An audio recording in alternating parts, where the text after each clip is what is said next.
The moon called Varaxis Prime had not always been a testing ground. 12,000 years ago, it was a barren rock spinning around a gas giant that no one cared about.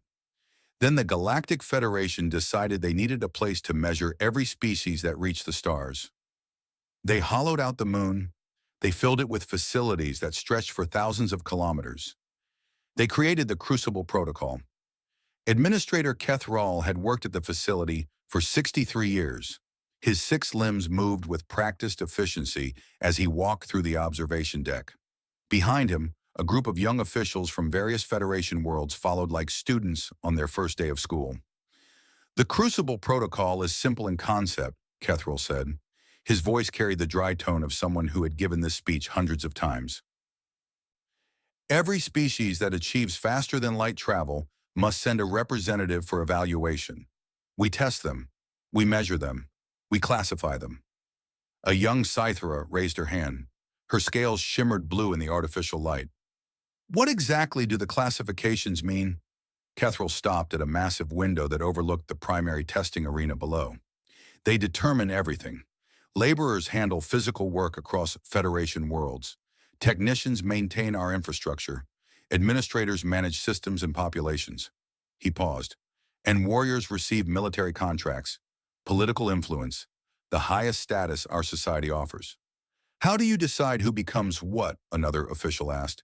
We measure what matters: strength, speed, endurance, pain tolerance, reaction time, strategic thinking, psychological resilience, combat potential. Kethral gestured at the arena below, where a massive creature covered in armor plates was lifting weights that could crush a transport shuttle. The Krathic down there score highest in raw aggression. The Mulvanni dominate endurance tests. The Cythera lead in reflexes. Every warrior race in the Federation has been ranked and placed according to their strengths. The system had worked for 12,000 years. Every species fit somewhere. Every species had a role. The Federation ran smoothly because everyone knew their place. That was about to change. The notification arrived on Kethral's personal device 3 days later. A new species had achieved FTL travel. They called themselves humans. They came from a planet called Earth. Their representative would arrive within the week for standard evaluation. Kethral pulled up the preliminary data. Earth was a mid-range gravity world. Nothing special about its atmosphere. The dominant species had developed technology at a reasonable pace. They had no natural weapons worth mentioning. No armor plating, no venom, no claws that could cut through metal. He flagged the file as low priority and moved on to more pressing matters. When the human ship arrived, Kethral was handling a dispute between 2 Krathic candidates who had nearly killed each other in the dining facility. He sent a junior administrator to handle the initial intake. The junior administrator returned 2 hours later, looking confused. There's only one of them, the young Vorthani said. Kethral looked up from his paperwork. One what? One human. They sent a single representative. This was unusual.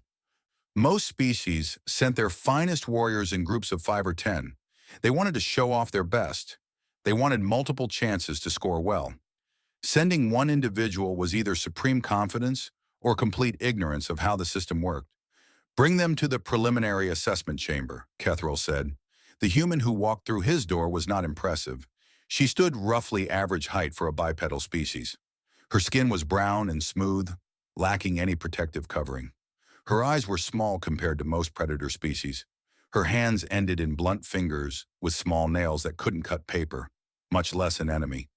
Staff Sergeant Maria Chen, she said. Her voice was calm, measured. Representing Earth. Kethral activated his scanning equipment. The preliminary biological assessment would take only a few minutes.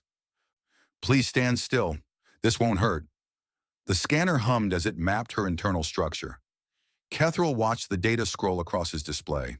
Skeleton made of calcium compounds, muscles attached in standard patterns, organs arranged in predictable configurations.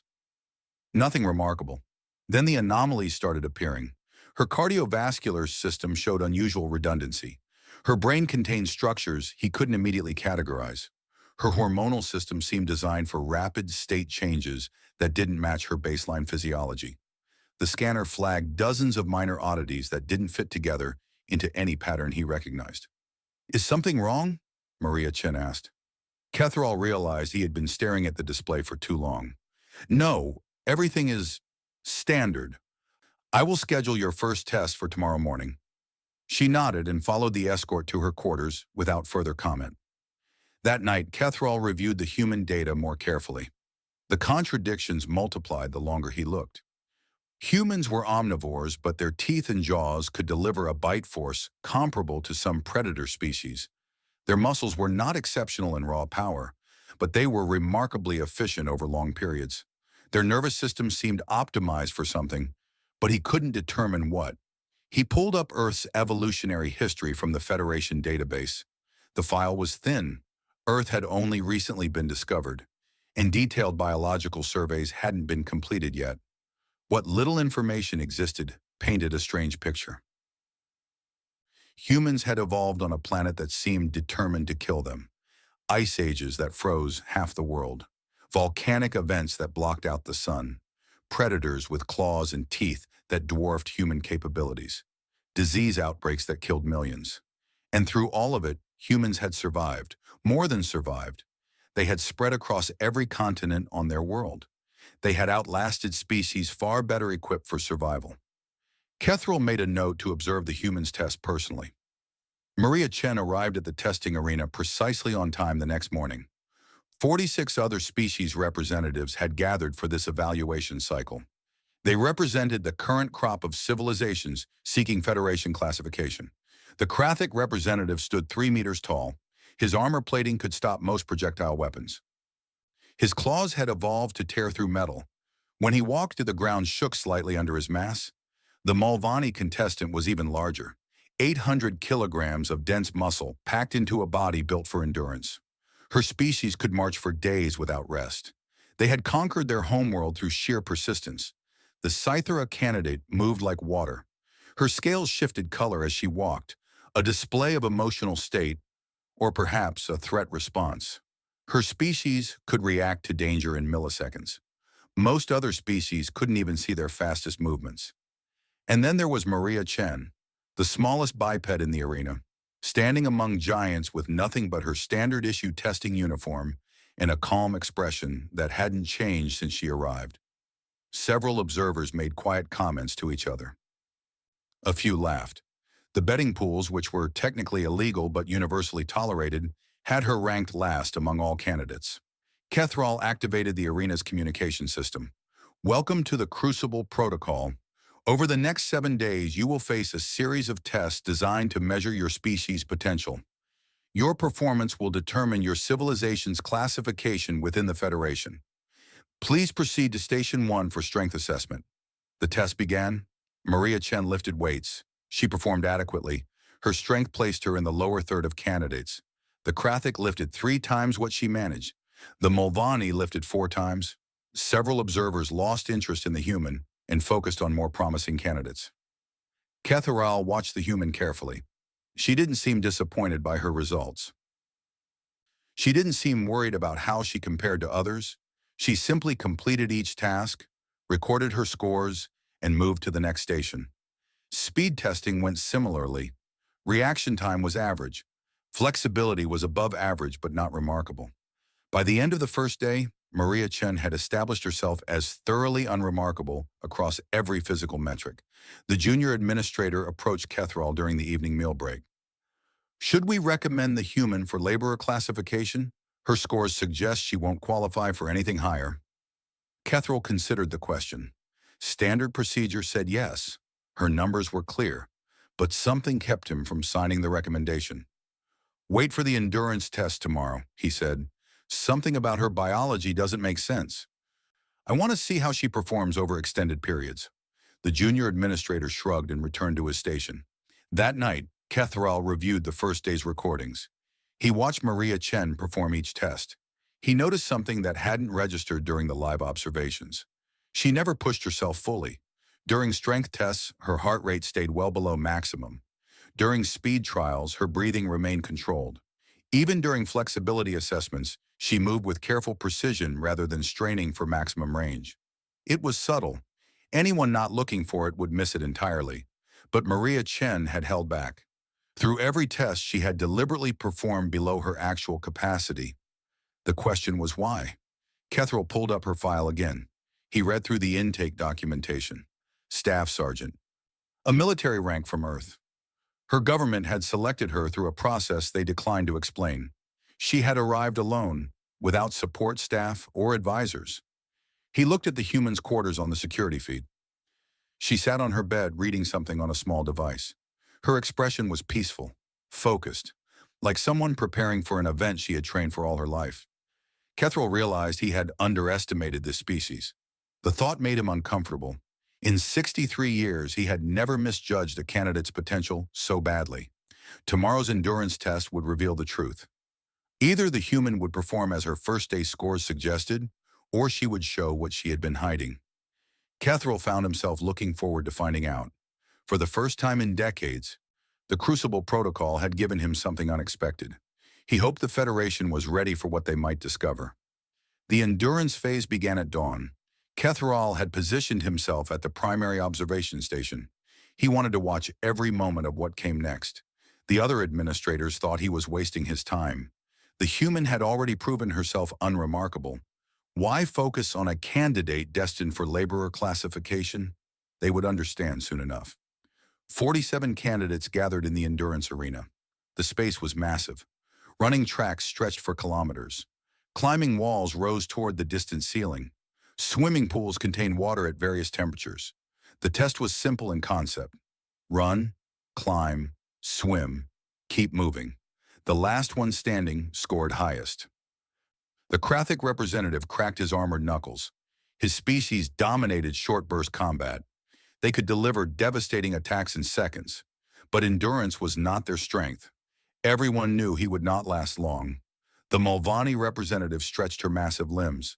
Her species was built for exactly this kind of test. They could march for days across hostile terrain.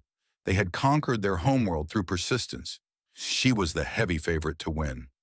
Maria Chen did a few simple stretches, nothing impressive, nothing that suggested she was preparing for anything unusual. "Begin," Kethril announced. The candidates started running. For the first hour, nothing interesting happened. Everyone moved at sustainable paces.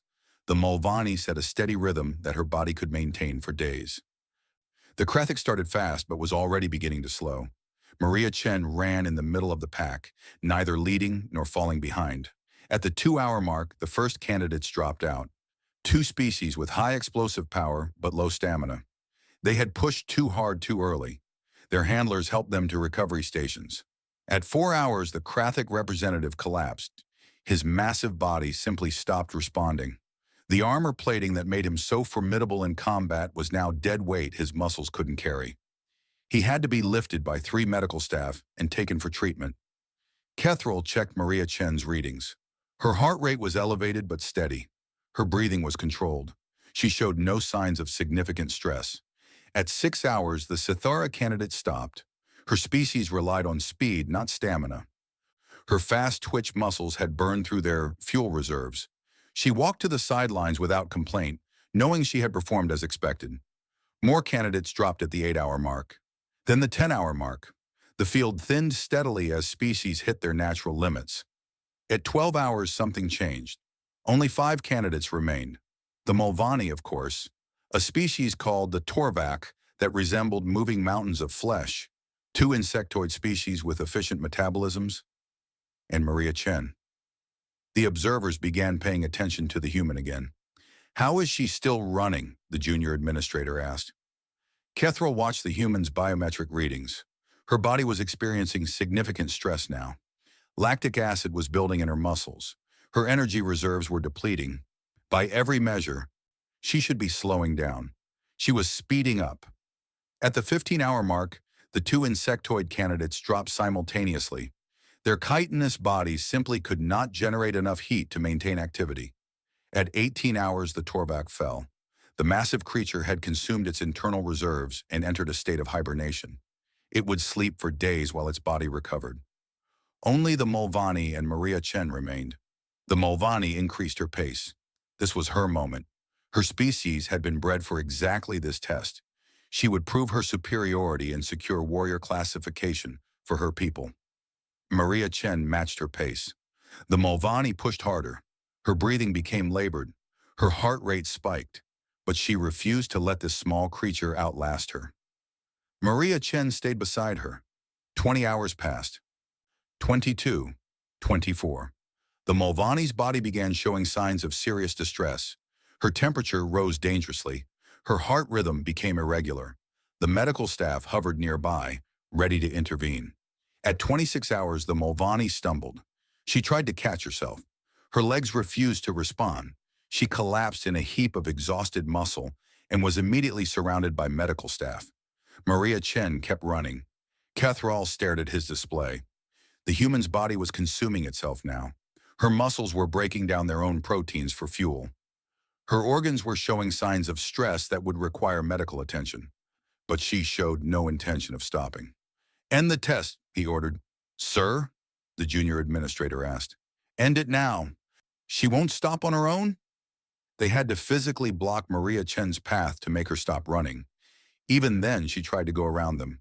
Her mind was still sending run signals, even as her body failed to respond. Final time, 31 hours. The previous record for a mammalian species was 19 hours.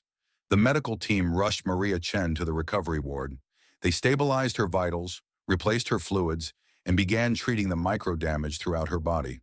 Catherall visited her room 3 hours later. She was awake, sitting up, and requesting permission to exercise. "Your muscles need time to repair," he said. "They repair better with light movement," she replied. "We call it active recovery." Catherall sat down slowly. His 6 limbs folded beneath him as he considered how to phrase his next question. "Your species, does this happen to all of you?" "What do you mean?" "The refusal to stop, the continuation past the point of damage. Your body was breaking down, yet your mind kept pushing." Maria Chen was quiet for a moment. "We have a saying on Earth, the body gives up before the mind has to. We're taught that the feeling of exhaustion is just a warning signal, not an actual limit. You train yourselves to ignore survival instincts. We train ourselves to push past them when necessary." She looked at her hands. "Our ancestors chased prey across savannas for days. The animals were faster. The animals were stronger. But the animals would stop eventually. Rest. Try to recover. And our ancestors would just keep coming. Walking, jogging, never stopping. Eventually, the prey would collapse from exhaustion, and our ancestors would be standing over them." Catherall processed this information. "You evolved as persistent as predators. Among other things." The pain tolerance test came next. Catherall had seen thousands of species go through this evaluation. The test applied graduated neural stimulation to measure where each species broke. Everyone had a limit. The brain simply could not process pain beyond a certain threshold. Maria Chen sat in the testing chair, electrodes attached to key nerve clusters. The machine hummed as it prepared the first level of stimulation. "This will be uncomfortable," Catherall warned. "I've been through worse," she said. The first level triggered. Maria's face tightened. Her readings showed the expected pain response. Level 2. Her jaw clenched. Her hands gripped the armrests. Level 3. She began sweating. Her heart rate increased. Catherall watched the numbers climb. The average mammalian species broke at level 4. Warrior class species typically manage level 6. Level 4. Maria grunted but did not cry out. Level 5. Her body tensed completely. Every muscle locked. Level 6. A Kratic berserker had reached this level once. He had to be sedated afterward. Maria Chen was still conscious, still in control. "Increase," she said through gritted teeth. Level 7. Tears streamed down her face. Her body shook violently, but she did not scream. She did not beg for it to stop. Level 8. The machine's maximum setting. Maria Chen remained conscious, suffering but aware. The test ended. The medical team rushed to disconnect her. She was shaking badly. Her voice was hoarse when she spoke. "Is that all you have?" Catherall could not respond. The recovery wing filled with candidates from the physical trials. The Kratic needed 4 days before he could walk again. The Mulvaney required specialized treatment for organ stress. Most species needed extended rest before continuing to the next phase. Maria Chen asked to use the exercise facilities the next morning. Kethril sent a medical technician to check on her. The technician returned looking shaken. "What's wrong?" Kethril asked. "Her muscles," the technician said. "The micro tears from the endurance test. They're healing." "Of course they're healing. All biological tissue heals." "You don't understand. They're healing stronger than before. The damaged sites are rebuilding with denser fiber structures. Her body isn't just recovering. It's improving." Kethril accessed Maria Chen's historical scans. He compared them to her current readings. The technician was right. The human was literally getting stronger from the experience that should have crippled her. He remembered something from the Earth evolutionary file. Humans didn't just survive challenges. They adapted to them. Their bodies changed in response to stress. Bones grew denser under pressure. Muscles rebuilt stronger after damage. Even their minds formed new connections after trauma. They were a species that got harder to kill the more you tried to kill them. That night, Kethril couldn't sleep. He kept returning to the data, kept looking for some explanation that fit into the Federation's existing categories. He found none. The human was not the strongest candidate, not the fastest, not the most durable by initial measurements. But she possessed something no other species in the Federation had shown: a fundamental refusal to stop, a biological system designed to improve under pressure, a mind that treated its own survival limits as suggestions rather than rules. He pulled up Earth's history again. The same planet that produced Maria Chen had also produced weapons capable of destroying all life on its surface. They had developed these weapons. They had used some of them. They had witnessed the consequences, and they had stopped. A species that could push past any limit. A species that got stronger from adversity. A species that had created the means to destroy itself and chosen not to. Kethril began drafting a preliminary report. He marked it for High Council review. The physical tests were complete. The psychological evaluation would begin tomorrow. He suspected that would be even more interesting than what he had already witnessed. The psychological evaluation chamber was different from the physical testing arena. No weights, no running tracks, no measurement devices visible anywhere. Just a simple room with a single chair and walls that could project any environment the administrators chose. Maria Chen entered without hesitation. She had been through 2 days of brutal physical testing. Most candidates needed extensive recovery time before facing the mental phase. She had requested to continue immediately. Kethril observed from the control room above. His junior staff operated the simulation equipment while he watched every detail on his displays. "The psychological phase has broken more warrior candidates than any physical test," he said to the observers who had gathered to watch. Word had spread about the human's performance. Now everyone wanted to see what came next. Strength without mind produces only beasts. We need soldiers who can think, plan, and maintain sanity under impossible pressure. The first test was strategic simulation, the scenario loaded around Maria Chen. She suddenly found herself commanding a small defensive force, civilian population to protect, enemy army approaching, insufficient resources, no possibility of reinforcement. The simulation was designed to be unwinnable. Every species that had faced it eventually collapsed into tactical chaos. The test measured how long candidates maintained coherent command before psychological failure. Most species attempted the obvious solutions: form defensive lines, call for help that wouldn't come, fight until overwhelmed. They lasted an average of 4 hours before breaking down. Maria Chen did something unexpected. "What are my exact assets?" she asked the simulation. The AI controlling the scenario provided details: 300 defenders, limited ammunition, basic fortifications, 20,000 civilians. "What are the enemy's objectives?" the AI responded. "The enemy sought to capture the city. Their political masters wanted it intact." "What is the enemy command structure?" This was not a standard question. The AI provided information about the opposing forces' organization. Maria Chen nodded slowly. Then she began issuing orders that made no sense to the observers. She split her forces into small groups. She abandoned the main defensive positions. She sent soldiers to seemingly random locations throughout the city. She ordered civilians to begin creating obstacles in specific patterns. "She's losing," one observer said. "She's throwing away her defensive advantage." Kethril said nothing. He was watching the simulation's strategic overview. Maria Chen wasn't throwing anything away. She was creating the illusion of a larger force. Her scattered units moved in patterns that suggested thousands of defenders rather than hundreds. The obstacles created by civilians forced the enemy to advance through specific corridors where her soldiers waited. When the enemy entered the city, they found themselves fighting shadows. Units that appeared and vanished. Attacks from unexpected directions. A defense that seemed to be everywhere at once. The enemy commander grew frustrated. He committed more forces to the assault. Maria Chen allowed them to push forward, then struck at their supply lines with soldiers she had hidden in the rubble. 4 hours passed. The city still stood. At the 6-hour mark, Maria Chen did something no candidate had ever attempted. She contacted the enemy's subordinate commanders directly. "Your general is getting your soldiers killed for nothing," she told them through captured communication equipment. "This city will never fall easily. But your general doesn't care about your lives. He only cares about his promotion." The simulation AI processed this unexpected input. Subordinate commanders began questioning their orders. A few units hesitated at critical moments. The assault lost coordination.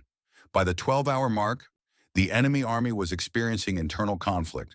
Some units pulled back without orders. Others refused to advance into what they saw as certain death. Maria Chen kept pushing. She offered surrender terms to enemy units that were willing to stop fighting. She guaranteed fair treatment. Some accepted. The simulation stretched to 19 days before the administrators ended it manually. Maria Chen had not won. The scenario was designed to prevent victory. But she had achieved something more impressive. She had turned an unwinnable situation into a stalemate through pure tactical creativity. Catherall reviewed the recording 3 times before moving to the next test. The psychological stress assessment came next. Candidates were subjected to simulated trauma designed to trigger species-specific breaking points. Social species faced isolation. Claustrophobic species faced confinement. The test found what hurt each species most and kept applying pressure until the mind failed. For Maria Chen, the simulation chose loss of comrades. She found herself on a battlefield, her squad around her, soldiers she had trained with, friends. Then they started dying, one by one. Explosions, gunfire, accidents, each death designed to maximize emotional impact. Each loss specifically crafted to break human psychological resilience. Maria Chen watched her simulated friends die. Then the simulation reset. They were alive again. Then they died again. Reset, death. Reset, death. The administrators watched for standard responses: dissociation, catatonic withdrawal, violent rage, complete emotional shutdown. Maria Chen cried. She screamed. She pounded the simulation walls with her fists. Then she stood up. She wiped her face. She straightened her uniform. "What comes next?" she asked. The administrators exchanged glances. The simulation ran 7 more cycles. 7 more times watching friends die. 7 more times grieving. 7 more times standing back up. Catherall stopped the test himself. "How do you remain functional?" he asked through the communication system. Maria Chen looked at where she thought the cameras were. "We learned to carry grief and still function. The alternative was extinction. You feel the pain fully. I can see it in your readings. You are not suppressing the emotion. No, we feel everything. We just keep going anyway." Humans have a word for it. Several words, actually. Resilience, endurance, stubbornness. She almost smiled. "Some of us are too angry to give up. Some of us are too sad. Some of us just don't know how to stop." The fear response test followed. The Federation had cataloged the deepest terrors of every species: darkness, fire, heights, predators, helplessness, water, confinement. The simulations exposed candidates to their specific fears to measure panic responses and recovery times. Maria Chen was subjected to all of them. Darkness so complete that her eyes created phantom shapes. Fire that consumed everything around her. Heights that made her stomach drop. Predators that circled with hungry eyes. Helplessness as restraints held her immobile. Her readings showed intense fear responses. Her body flooded with stress hormones. Her heart rate spiked. Her breathing became rapid and shallow. Every biological indicator screamed that she was terrified, but her actions didn't match her biology. In the darkness, she moved forward, found walls, mapped the space by touch. In the fire, she analyzed escape routes, identified the coolest pathways. On the heights, she secured her footing, planned her descent. Facing predators, she armed herself, prepared to fight. In restraints, she tested every binding, looked for weaknesses, terrified, functional, both at the same time. Catherall requested a private conversation after the test concluded. "Your readings showed extreme fear," he said, "yet you continued acting effectively. How is this possible?" Maria Chen considered the question carefully. "We have a concept called courage. It doesn't mean the absence of fear. It means the decision to act despite fear.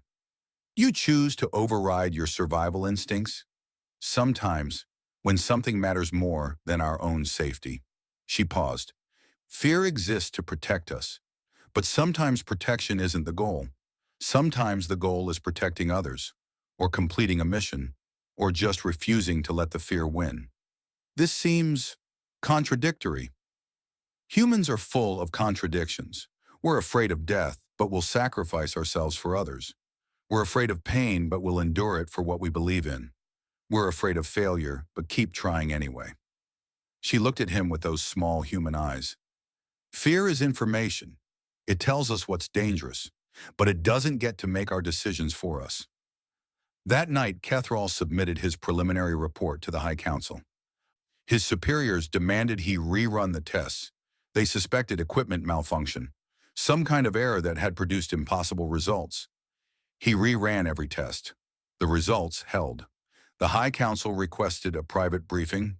Catherall traveled to the central chamber where the 12 founding species debated Federation policy. He had never been summoned there before. Junior administrators did not normally warrant the Council's attention. "Your report contains extraordinary claims," said Councillor Vareth, the ancient Tholmian who had served longest on the Council. "You suggest this human species cannot be classified using our existing system." "That is correct," Catherall said. "Their physical metrics are average in most categories. They score in the lower third for strength. Their speed is unremarkable. Their natural armor is non-existent. By traditional measures, they would be classified as laborers." "Then what is the issue?" Catherall activated his display.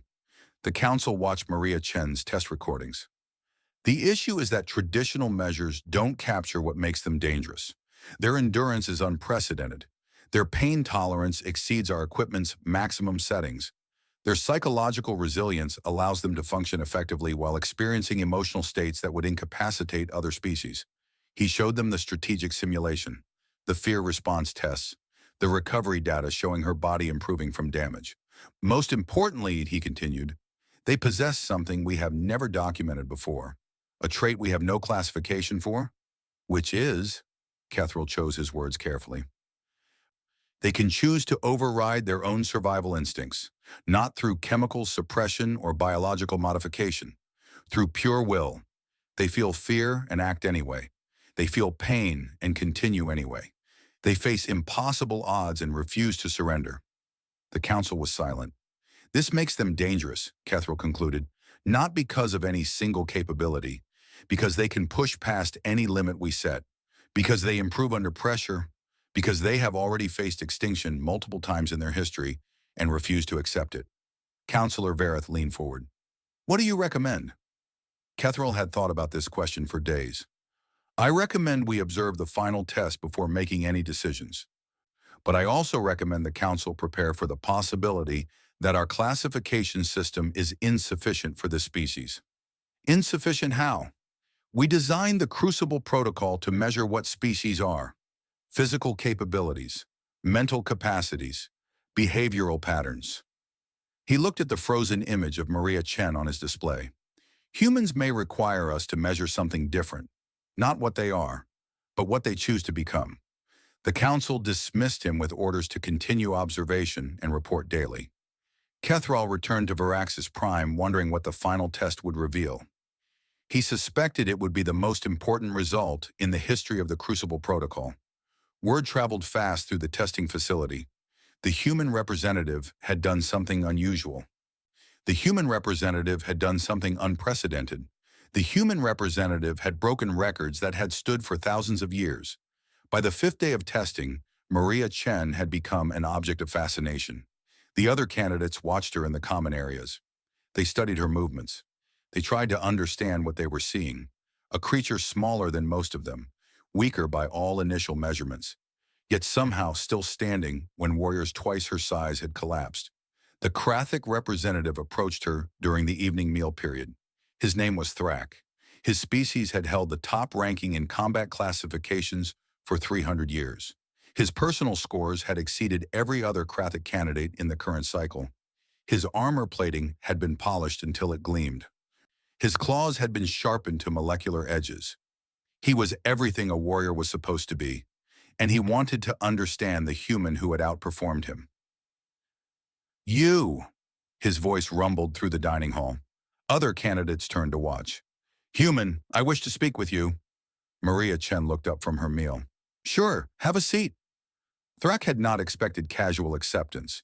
He had expected fear, or at least caution. His species inspired both in most creatures. He sat across from her, his massive form making the table seem like furniture designed for children. "How did you outlast me in the endurance phase?" he asked directly. "Your muscles are inferior. Your lungs are smaller. Your heart pumps less blood." "Efficiency," Maria said, "and stubbornness. Mostly stubbornness. That is not an answer. It's the only answer I have." She took a bite of the bland nutrition paste that passed for food in the facility. "My ancestors evolved to chase animals for days. We're not built for explosive power like your species. We're built to just keep going. Forever if we have to." Thrak considered this. His species had evolved differently. They had become ambush predators, short bursts of devastating violence. The concept of wearing prey down over days was foreign to his biology. "I wish to test something," he said. "A combat exercise, no points, no official record, just you and me." The dining hall went quiet. Everyone understood what Thrak was asking for. A sparring match between the current highest-ranked warrior candidate and the strange human who had broken the endurance records. Maria finished her meal. "Sure. When?" "Now." They walked to the practice arena together. A crowd followed. Even Kethral received notification and arrived to observe. This was not an official test, but the results would be informative. The practice arena was smaller than the main testing grounds. Padded floors, safety barriers, medical staff standing by. The space was designed for sparring matches that would not result in permanent injury. Thrak removed his ceremonial chest covering. His armor plating covered his vital organs completely. His claws extended to their full length. He moved into a fighting stance that his species had perfected over centuries. Maria Chen stretched her shoulders. She bounced lightly on her feet. She raised her hands in a guard position that looked almost comically inadequate compared to Thrak's natural weapons. "Rules?" she asked. "Yield or inability to continue," Thrak said. "Works for me." They circled each other. Thrak struck first. His species attacked with overwhelming force. His arm blurred toward Maria's head with enough power to crack stone. She wasn't there. Maria had moved the moment his weight shifted. She had read his body language, predicted the attack, slipped aside by centimeters. Thrak recovered and struck again. Faster this time, more precise. Maria twisted. The claw passed through empty air. The crowd murmured. They had never seen anything dodge a Krathic strike so easily. Thrak changed tactics. He pressed forward with a series of attacks designed to overwhelm. Speed and power and reach all working together. Maria retreated, ducked, deflected. She didn't try to block his strikes directly. She redirected them, used his momentum against him, let his attacks slide past her rather than stopping them cold. "Stop running," Thrak growled. "Fight me." Maria smiled slightly. "I am fighting you." She moved inside his guard. Her hand struck his throat, not hard enough to cause damage through his neck armor, but hard enough to make him flinch. She was gone before he could respond, back at distance, still circling. Thrak felt something he rarely experienced. Frustration. He was bigger, stronger, better armed. This small creature should not be able to touch him. He charged, full speed. No restraint. His claws swept in patterns that would shred anything in their path. Maria dropped low. She swept his legs. 300 kilograms of Krathic warrior hit the padded floor with a crash that shook the arena. She was on him before he could rise, her hand positioned over the gap in his armor where his throat met his chest.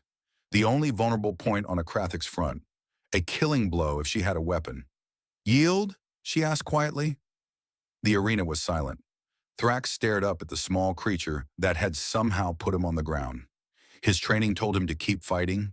His pride screamed that he could not lose to something so inferior. But his warrior instincts recognized the truth. He was beaten. "I yield," he said.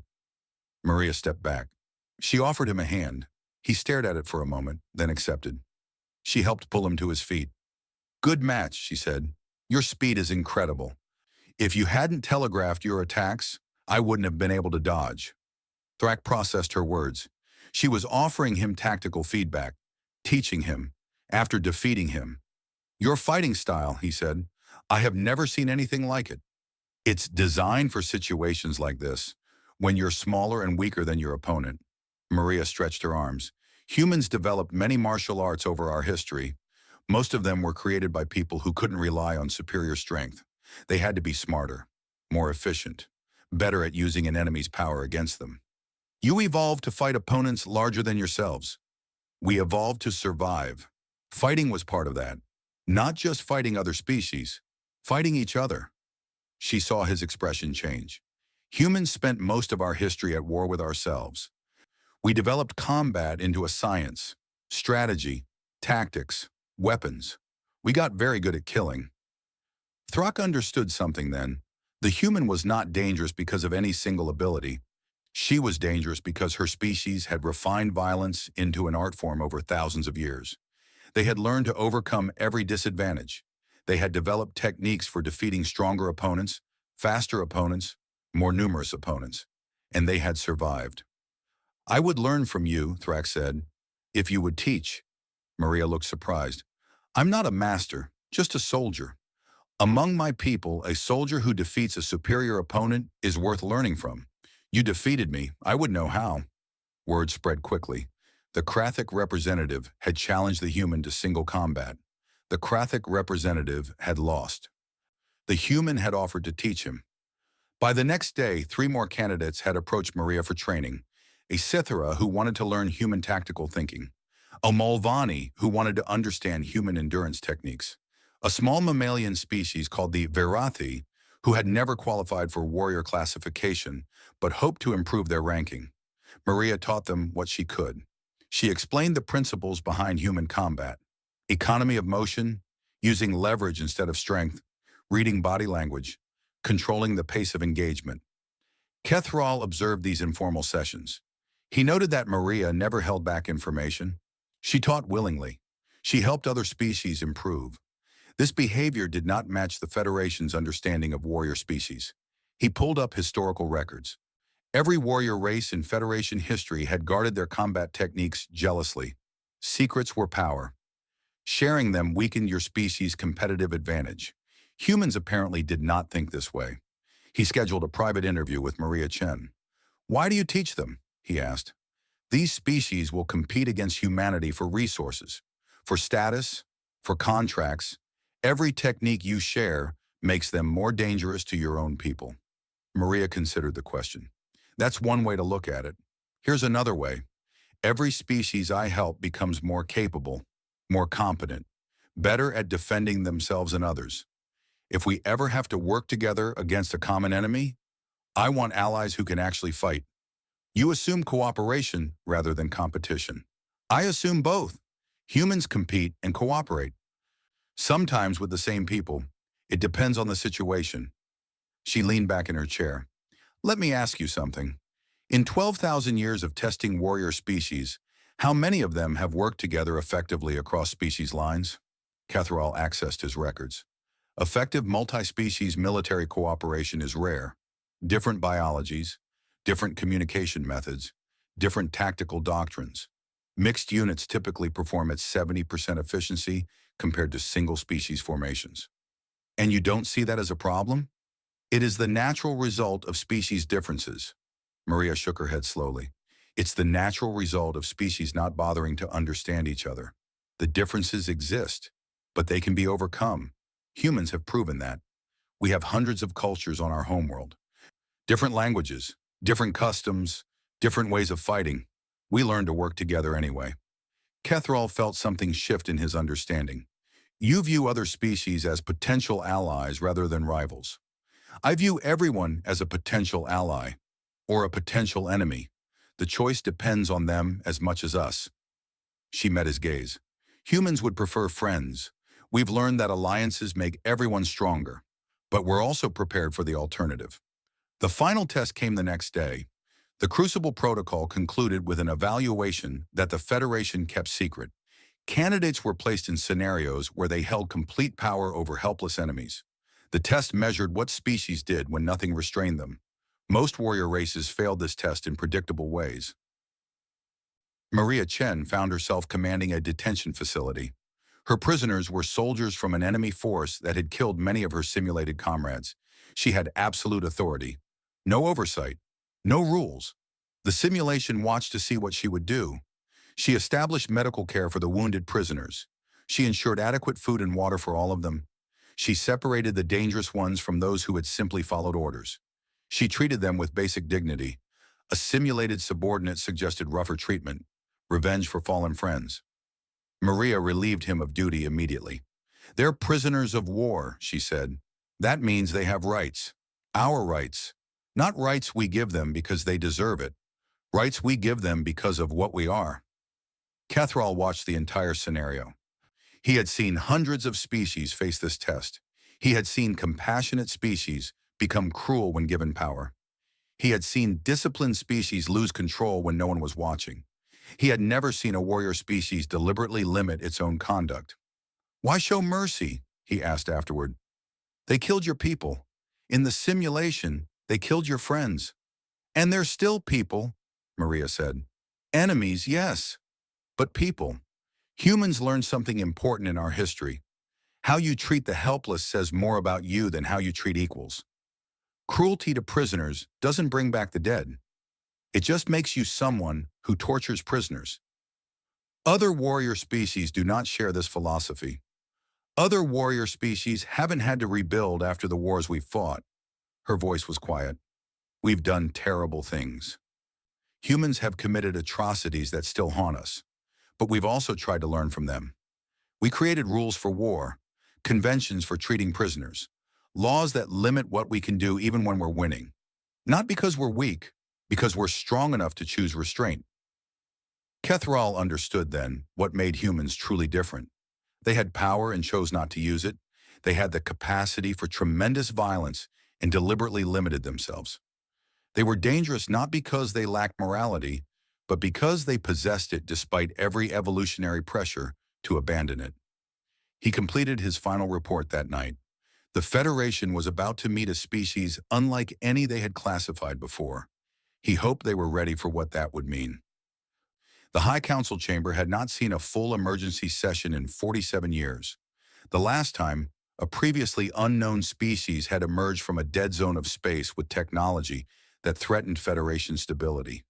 That crisis had taken 3 years to resolve. This crisis was a single human woman standing in the center of the chamber. The 12 founding species of the Galactic Federation occupied their traditional positions around the circular room. The Tholmians, ancient and patient, who had first proposed the Federation 12,000 years ago. The Vorthani, efficient administrators who kept the bureaucracy running. The Krathik, who provided military might. The Sithara, whose speed made them valuable scouts and messengers. 8 other species, each with their own role, their own classification, their own place in the system. And now there was humanity.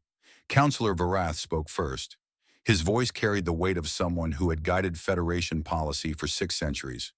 Maria Chen, representative of Earth, you have completed the Crucible Protocol. Your results have been analyzed by our finest specialists. We have called you here to discuss classification. Maria stood at attention. Her posture was military perfect. Whatever nervousness she might have felt was invisible. I am ready to hear the council's decision. There is no decision yet, Vareth said. There is debate. Your results do not fit our existing categories. This has never happened before. A Krethic counselor leaned forward. His armor gleamed under the chamber lights. Your physical metrics are insufficient for warrior classification. Strength in the lower third. Speed unremarkable. No natural weapons or armor. By our standards, your species should be classified as laborers. Maria said nothing. A Sithara counselor spoke next, her scales rippling with color. Yet your endurance exceeds any species we have measured. Your pain tolerance broke our testing equipment. Your psychological resilience allowed you to function under conditions that would destroy most warrior minds. These results suggest something beyond laborer capacity. And your strategic evaluation, a Mulvanni counselor added, demonstrated tactical creativity we have rarely seen. You maintained coherent command in a scenario designed to be unwinnable. You turned enemies into allies through pure manipulation. These are administrator-level skills. Varath raised a limb for silence. The problem is clear. You demonstrate qualities from multiple classifications, yet you fit completely into none of them. Our system does not have a category for what you represent. With respect, Maria said, perhaps the problem is the system rather than the species. The chamber went silent. Explain, Vareth said carefully. Maria stepped forward. Her movement was calm and deliberate. I've studied your classification system. Earth has been monitoring Federation communications for decades. We know how you evaluate species. We know what you measure, and we know what you don't. You admit to espionage? I admit to preparation. When a civilization of 12,000 years standing starts testing your people, you learn everything you can about the tests. Maria's voice carried no apology. Your crucible protocol measures specific traits: strength, speed, endurance, aggression, pain, tolerance, tactical thinking.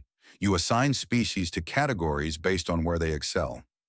This system has served the Federation effectively for millennia, a Vorthani counselor said. It has served the Federation's existing structure, Maria corrected. There's a difference. Your system rewards specialists. Species that excel in one area get placed in roles that use that specialization. Kratic become warriors because they're strong and aggressive. Sithara become scouts because they're fast. Mulvanni become heavy infantry because they can march forever. Everyone has a role. And this is wrong? It's incomplete. Maria turned slowly, addressing the entire council. Humans are not specialists. We're generalists. We're not the strongest, but we can build tools to multiply our strength. We're not the fastest, but we can create vehicles to outpace anything biological. We're not the most aggressive, but we can sustain strategic planning across generations. Our advantage isn't any single trait. It's adaptability. The Krathic counselor made a dismissive sound. Adaptability is not a warrior quality. Tell that to our history. Maria's voice hardened slightly. Humans have faced extinction multiple times. Ice ages that froze half our world. Volcanic events that blocked out the sun. Plagues that killed most of our population. We adapted and survived. We spread across every environment on our planet. We developed technology that let us exceed our biological limits. We evolved as persistence hunters who could chase prey for days. And then we evolved further to become whatever we needed to be. She paused. And we did this while fighting each other. We are aware of your species' internal conflicts, Vareth said. They are well documented. Then you know we've been developing warfare for thousands of years. Strategy, tactics, weapons. We got very good at killing. We created bombs that could destroy cities, weapons that could make planets uninhabitable. We stood at the edge of self-destruction multiple times. Maria's expression was calm, but her eyes were intense. And we're still here. We chose not to destroy ourselves. We developed rules for war, conventions for treating prisoners, laws that limited our own actions, even when we were winning. Not because we were weak, because we were strong enough to choose restraint. The chamber was completely silent. You measure species against fixed criteria, Maria continued.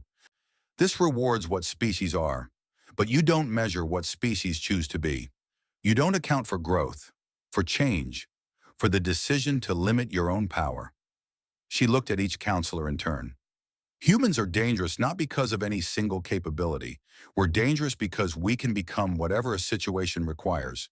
And we're trustworthy not because we lack the ability to harm. We're trustworthy because we have the ability and choose not to use it. Vareth was quiet for a long moment. When he spoke, his voice was thoughtful. You suggest we cannot classify your species using existing categories. I'm suggesting you need a new approach entirely. The council debated for 6 hours. Maria Chen waited in an adjacent chamber while the founding species argued about humanity's fate. Some counselors wanted to reject her results entirely. Equipment malfunction, testing errors, anything to preserve the system that had worked for 12,000 years. Others recognized what they had seen, a species that didn't fit, a species that challenged their fundamental assumptions, a species that might require them to rethink everything. The Krathic counselor argued loudly for rejection. The human was weak by physical standards.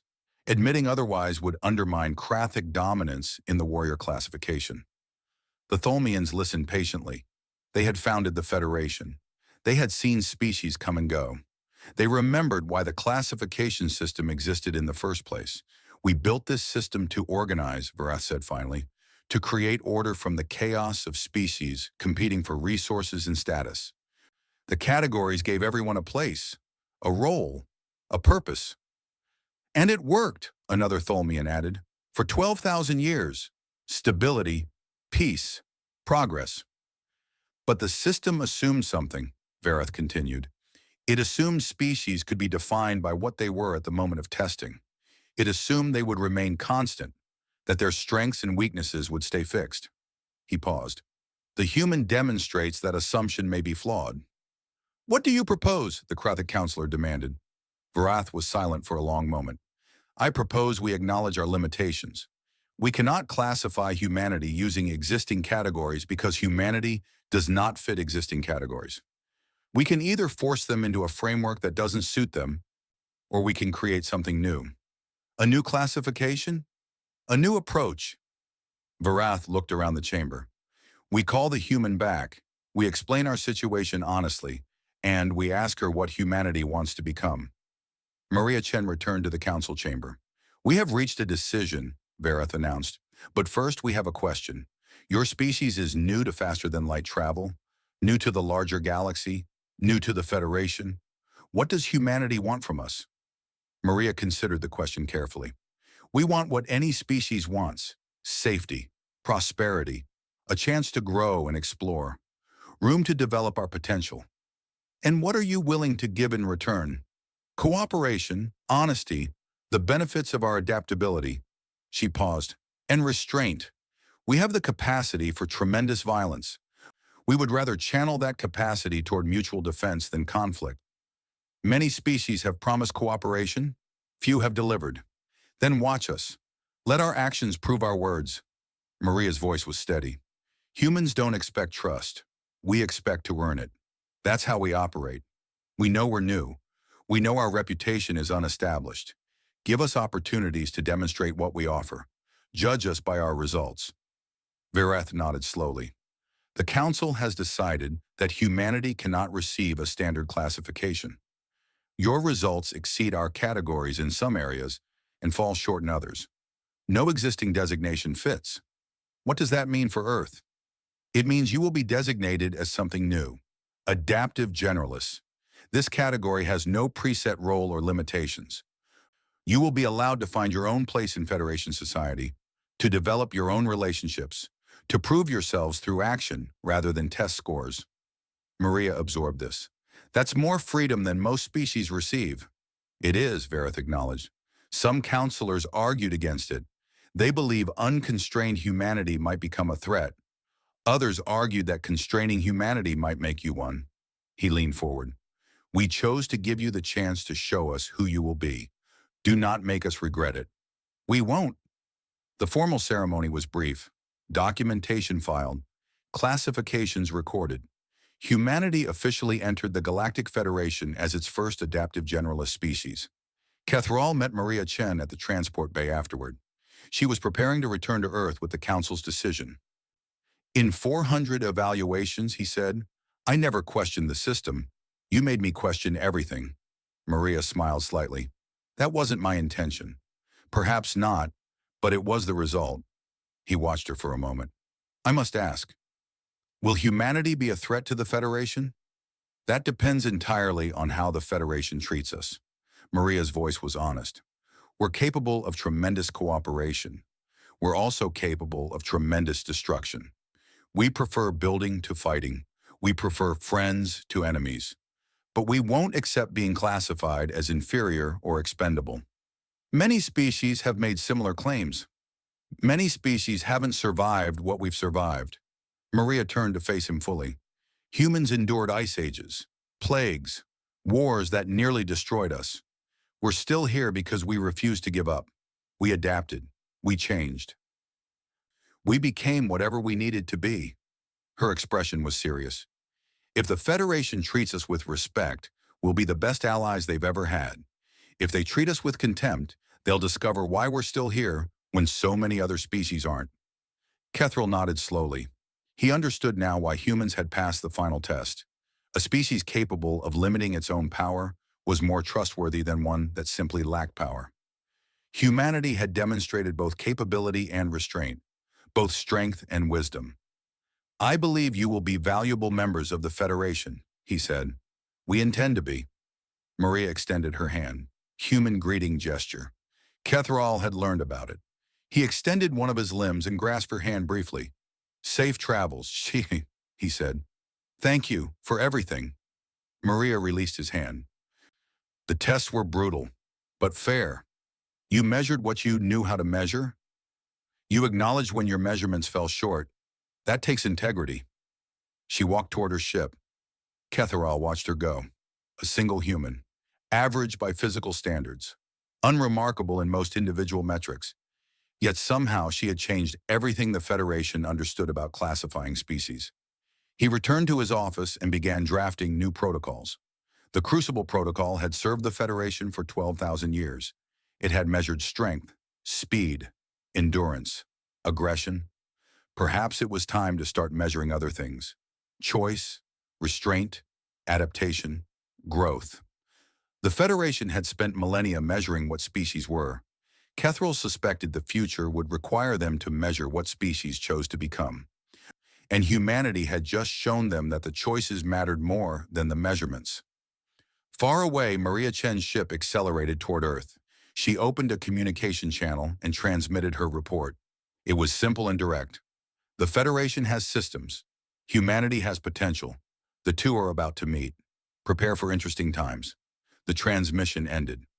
Maria sat back in her chair and watched the stars stream past her viewport. Somewhere ahead, 20 billion humans waited to learn what the larger galaxy held for them.